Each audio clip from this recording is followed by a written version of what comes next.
Welcome back. In this lesson, we're going to talk about the second tier of persuasion.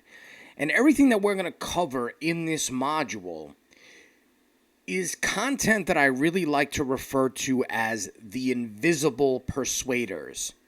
And the reason why I say that is because in some of the other modules, we're covering tactics that you physically execute, ways to ask questions, ways to frame things, etc.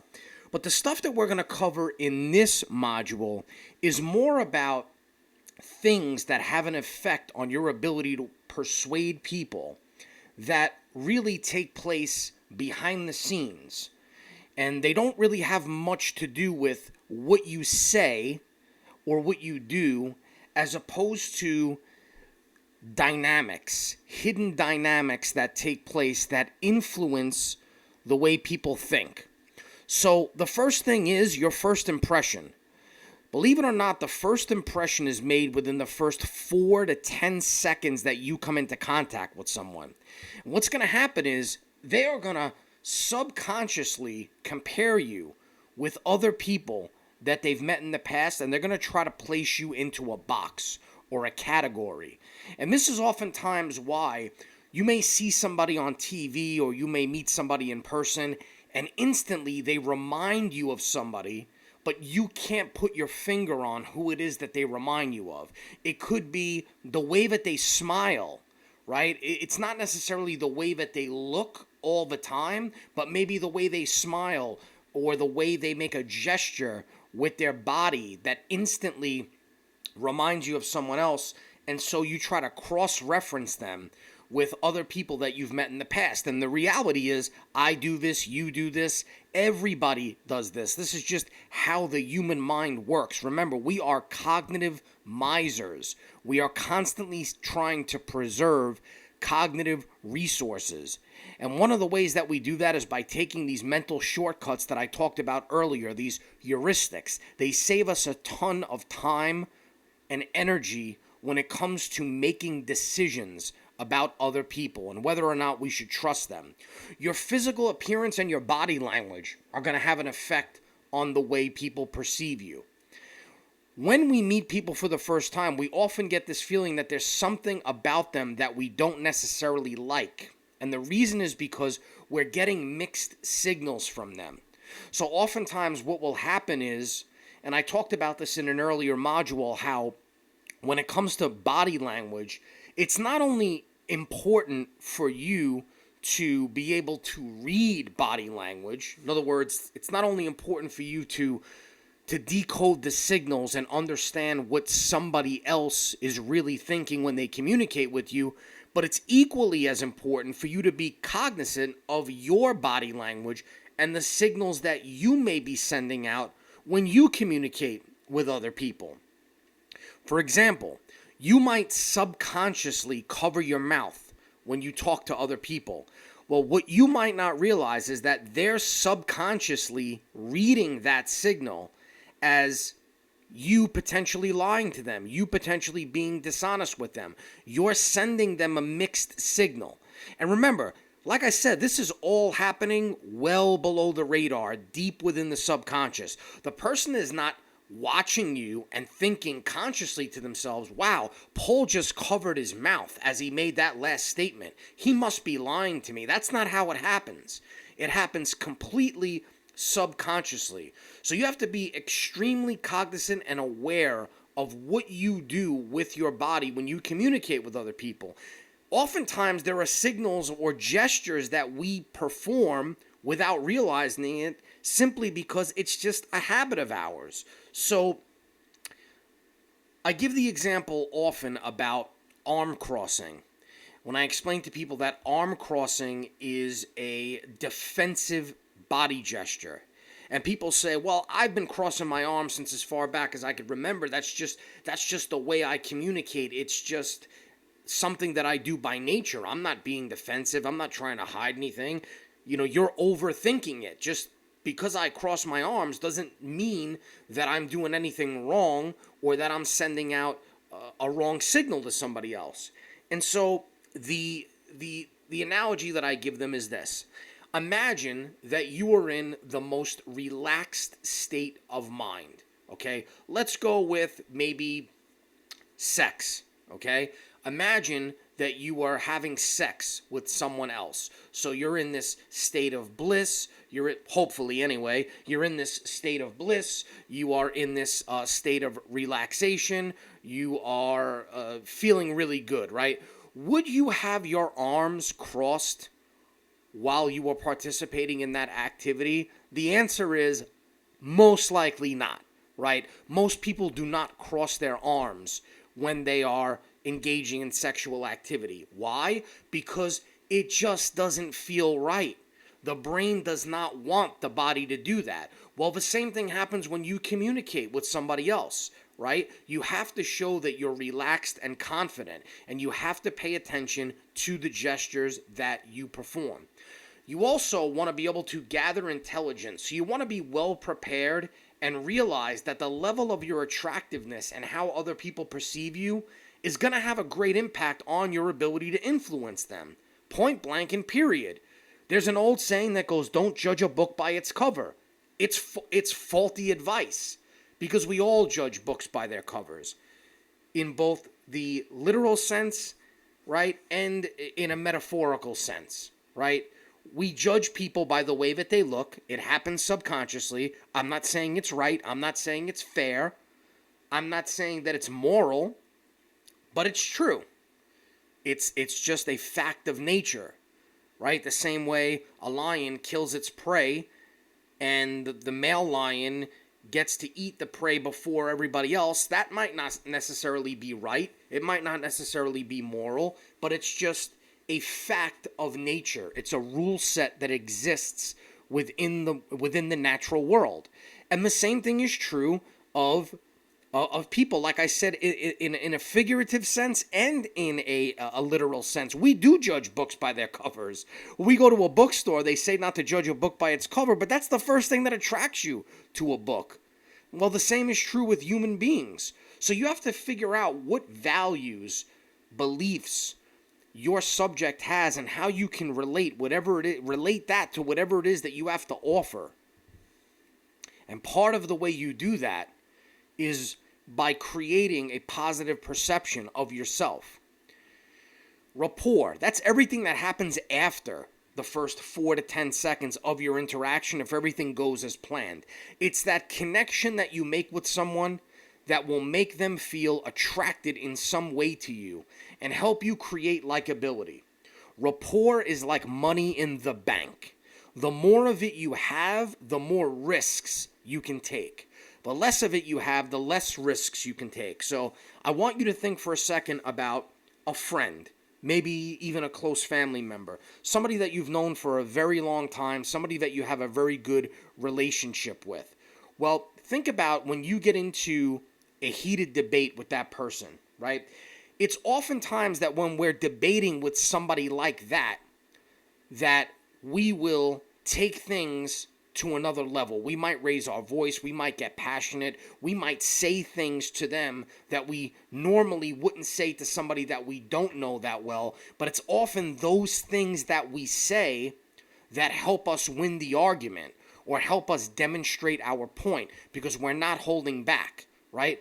But the reality is, some of those things, if you did say them to somebody that you didn't know so well, you could possibly offend them and destroy the entire relationship. Well, the only difference between the communication that you have with the person that you know really well versus the person that you don't know really well is the level of rapport. The more rapport you have, the more risks you can take, the further you can go, the higher the level of passion and communication you can bring to the table when you have a sufficient amount of rapport. And some of the most effective ways of building rapport are to first ask questions and then figure out what exactly drives this person's values. Ask questions to identify and determine their needs as well as the rules that define them. Make sure you're in alignment with them by using certain techniques like pacing, modeling, and matching, like we mentioned in a previous module. It's also important to always remember to ask open-ended questions for the most part. Because circling back to the world of NLP, again, people like to use filters. They like to filter information through their mind, and they like to filter information when they communicate it. And oftentimes they will use vague statements, they'll use generalizations, or they will distort the message in some way. And so it's up to you to get them to elaborate on that. So if they say something to you like, nobody ever listens to me, you would ask a question, a further probing question by, who exactly are you referring to when you say no one, right? That's an open-ended question. It's a way to elicit a deep response from someone else, rather than just asking a question that requires a yes or no answer. Last but not least, you want to show genuine interest in whatever it is that they are sharing with you. I do business coaching, specifically marketing coaching with people, and it is one of the most fulfilling and enjoyable things that I do. And typically we set aside a 2-hour block to work together. And I could tell you that within that 2-hour block, that person is my number one priority. There is nothing else that can possibly take my attention from them, unless, of course, God forbid, it was a family emergency or something like that. But aside from that, for that 2 hours, I dive deep and I am genuinely interested and I am completely wrapped up in their world, constantly asking more and more questions, probing deeper into their business, into what they do, into who they serve, into the methods they use, into why they use those methods, into how they came up with those methods, into their backstory, into how their backstory affected where they are today, into how that led them to creating a product and serving people. Because I genuinely care. I genuinely have interest in helping these people. And so you have to be able to develop that too. Questions are a super powerful tool and method for you to create rapport and to be used as a way to influence and persuade other people. But the reality is that if you're just using questions simply to influence and persuade people and you're missing that middle element of using questions so that you can genuinely understand and build interest in other people, then you're missing the mark, right? Because ultimately, the influence and persuasion component is really just a byproduct that happens as a result of you being genuinely interested in other people. So now we're going to talk about credibility. Credibility is defined as capable of being believed, believable, worthy of belief, or confidence. In other words, somebody that is trustworthy. Now, what I want to share with you here is something I like to call the credibility checklist. And these are the 6 components that will make up your credibility. So the first one is your competence. If people don't believe that you're competent, ultimately, they're never going to believe that you can do what you say you can do or what you're known for being able to do, right? So if you are a marketer that helps people grow their online businesses, but you can't demonstrate that you have basic competence in that area. So you don't understand how to write sales copy. You don't understand how to create a customer avatar. You don't understand how to set up testing and tracking. You don't know what metrics you should be measuring and tracking. Those are basic fundamental things that you need to be competent in if you claim to be a marketing expert, right? So if you actually don't have that competence, your credibility goes out the window. Right? So this is one of those things that in my mind, I feel like this is a no-brainer and it doesn't really even deserve to be talked about. But I see this more and more in the world today, especially in the world of social media, when people can kind of just create this imagery and perceived reality that might not necessarily be what really is the case, right? There are tons of people out there that are claiming to be able to do things that they don't have a basic competence level in. Don't be one of those people, okay? You need to be competent. Next is you need to be likable, right? This is going to make you appear as as trustworthy. Trustworthiness is a contributing factor to credibility, right? So the more likable you are, the more trustworthy you become. Next is disclosing objections, okay? And this is one way of developing trustworthiness. If you openly bring up objections and address them, you are ultimately going to bring the person's guard down. And the reality is, if you know your customer, if you know your prospect, if you know your target, if you know your subject really well, you're going to know what potential objections they're going to come up with. And this is a very important nuance that I want you to understand. It's important that when you bring up objections, that you know for certain that they have these objections, because you don't want to introduce objections into the equation that they don't have, and you don't want them to start, you don't want to give them new objections, right? But if you've had communications with people a number of times, and through your experience and your wisdom, you know that there are, let's say, 3 top objections that most prospects are going to have, then bring them up. Bring them to the surface. Because the truth is, a lot of times people are going to have objections, but they're not going to tell you what they are. They're going to give you a false objection. They're going to tell you something else. So it's better to identify the actual objection, bring it to the surface, address it, and then overcome it before they even bring it to you, right? We call this in marketing a damaging admission. It's when you admit to something that could potentially damage you. It makes you appear honest and it makes you look like you have integrity, which I hope you do, but then you overcome that objection, right? So it's important to bring those up. Next, you want to master articulation. When you're able to articulate your point and be a fluent communicator without stuttering or using vocal fillers like, your perception of knowing what you're talking about becomes that much higher. And we're going to get into that in the next section of what we're going to talk about here. But being able to demonstrate your competence in the way you speak is just as important, if not more important, than your actual competence. You also want to use evidence. This not only proves that you've taken the time to do your homework, but it also intertwines the power of social validity with what you're saying, right? So not only does it prove that what you're saying is true, but it also proves that a large amount of people agree with what you are proposing, and they've taken the necessary steps and they've taken the actions that you're asking other people to take.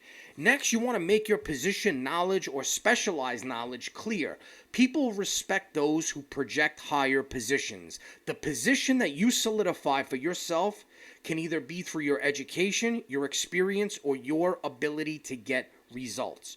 Whatever that might be, you want to make that clear, right? And you want to stand on that.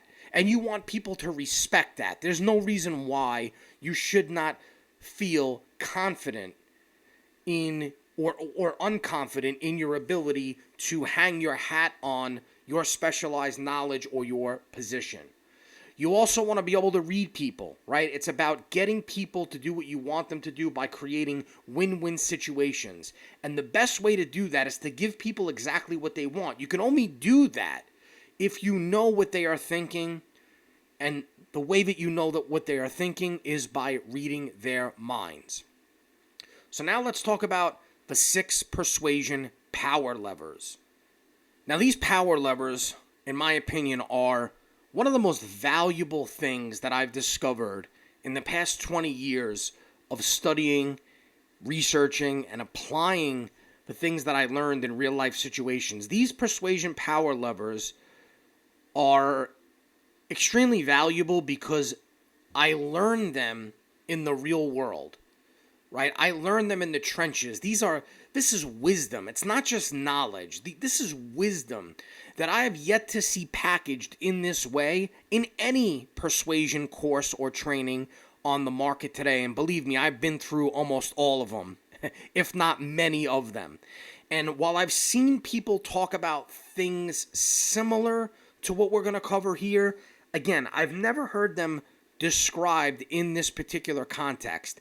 And when I talk about invisible persuasion, these are really the things that make up invisible persuasion, okay? So the first one is your awareness. And let me pre-frame this by saying this.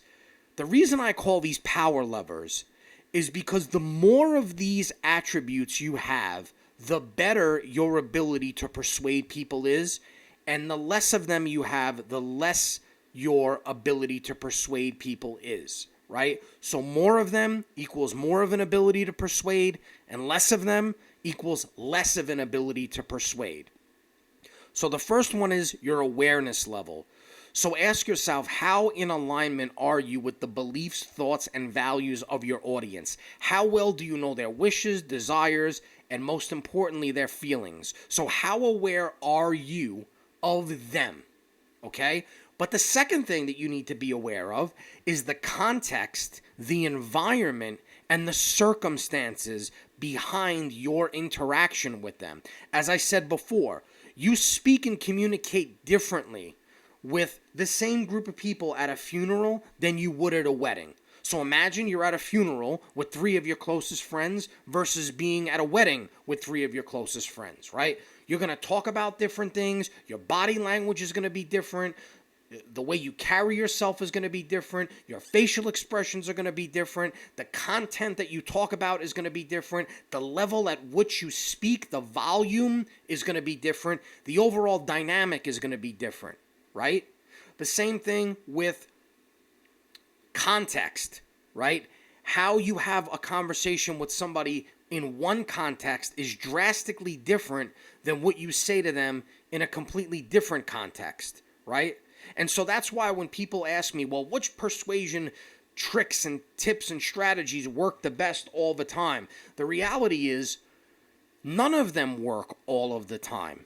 They are simply a toolkit, a set of tools that you are responsible for figuring out which ones work best and at what times based on the context, environment, and circumstance. And you can only do that if you're truly aware of what's going on. Now, this again might seem very simplistic, but I could tell you as somebody who's been studying human communication, not just reading and educating myself, but I've educated myself in the real world by observing people. I observe everyone that I speak to. I'm a very perceptive person. I can almost tell when somebody got a haircut. If I'm talking to another guy, I can almost tell with pretty good accuracy when they got their haircut. I could tell if they've trimmed their beard. These are just things that I pick up on. And so I do the same thing when I communicate with people. I can tell when I'm speaking with somebody how aware they are of me and of the entire interaction. And I could tell you this, the majority of people are not aware. They're only aware of themselves. They're only aware of what they're saying. They're only aware of their thoughts. They're only aware of what's in it for them. So the minute you shift away and separate yourself from the majority of people, you instantly become more influential. Next is authenticity. Most people have an internal radar, right, or a BS meter. They can sense when someone has their best interest at heart or if they don't.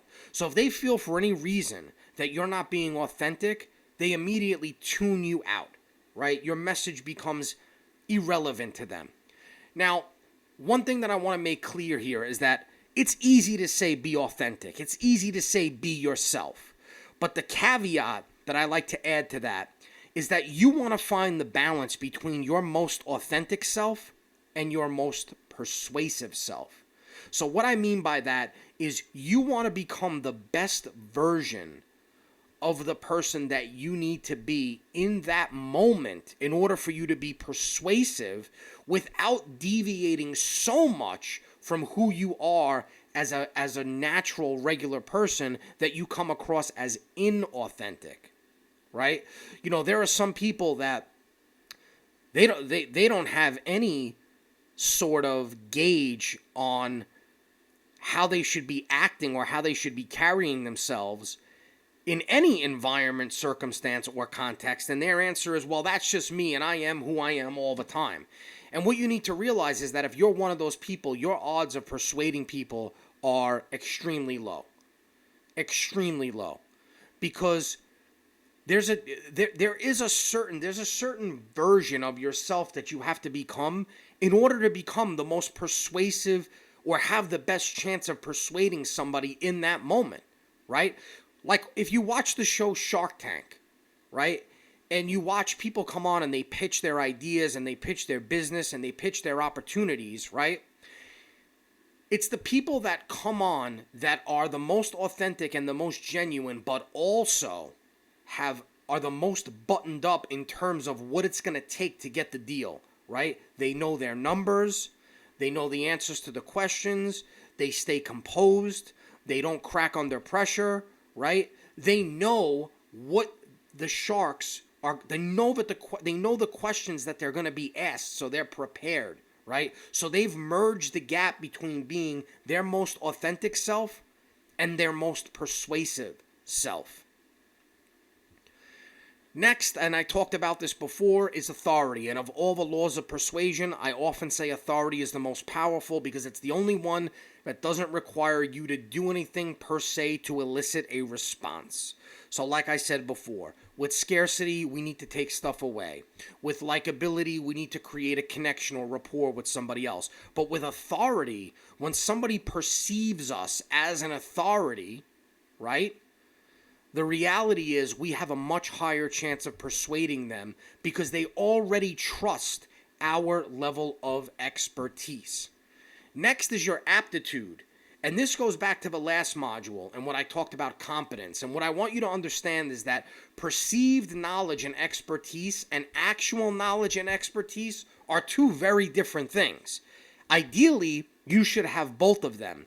You should have an actual expertise or knowledge on something, but you should also have the ability to demonstrate that, right? And so the first is your actual aptitude, is your actual level of knowledge or expertise, not only on your specific subject matter, but equally as important is your knowledge of expertise or your aptitude when it comes to persuading people, what you're doing right now, educating yourself, reading, researching, understanding the human mind, understanding psychology, understanding how people make decisions, having a high level of aptitude when it comes to the ability to persuade people is just as important as the aptitude that you have in your area of expertise.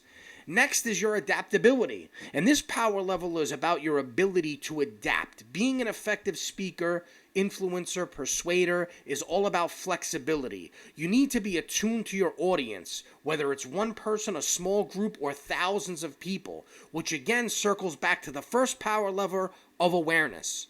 If you are well aware of the context, environment, circumstance, and your prospect, subject, target, if your awareness level is high, you'll know what to do. And if your aptitude level is high, you'll know what to do. You'll know how to adapt. You'll know how to ask questions that shift the direction of the conversation. You'll know how to pace and lead. You'll know how to change subjects if you have to, right? You'll know how to switch up your body language if you need to break rapport. There are certain times where you actually need to do that, right? Having a high level of adaptability is your ability to do that, is to change the dynamic of the conversation or of the interaction based on the feedback that you're getting from the other person. And last is your articulative ability, right?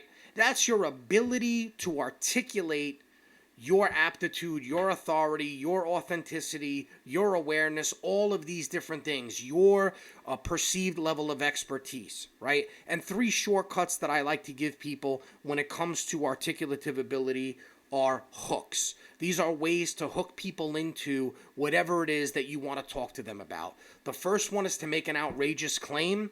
That will get their attention. The second is to tell a powerful story, which will engage them and make them understand what you're talking about on a primal level, so that not only will it make sense to them, but they'll remember it and they can relay it to other people. And last is to show them something new and interesting, right? All this has to do with attention. Without attention, you can't influence, you can't persuade, you can't close, you can't sell, you can't do anything without attention. Hooks are your ways to get attention, right? Now, of course, if you make an outrageous claim, you need to be able to prove that claim, and you need to be able to associate some sort of a benefit to the other person as to why you're making that claim. If you tell a story, it has to be polished, it has to make sense, right? There's a format that we follow when we tell stories. I cover it in my program, The Storytelling Blueprint, but a very simple explanation of it is we want to think in 3 stages. Stage 1 is the person's or the hero of the story, their current pain or situation. The next is a transformative event that they go through, and then the last part is their new life or their new reality because of that change that they went through. And then within that, we can weave all of the different elements of a story into that, but that's the basic concept, right? That's the basic story structure. And last is to tell people something new and interesting. Share something unique with them, circling back to the big idea that we talked about in another module. Anytime you can share something new that rouses curiosity, that ultimately gets people interested in what you have to say. So, the 6 persuasion power levels: awareness, authenticity, authority, aptitude, adaptability, and articulative ability. The more of these levers you have, the more of these attributes you develop, the better your chances of influencing and persuading people are. The less of them you have, the less your chances.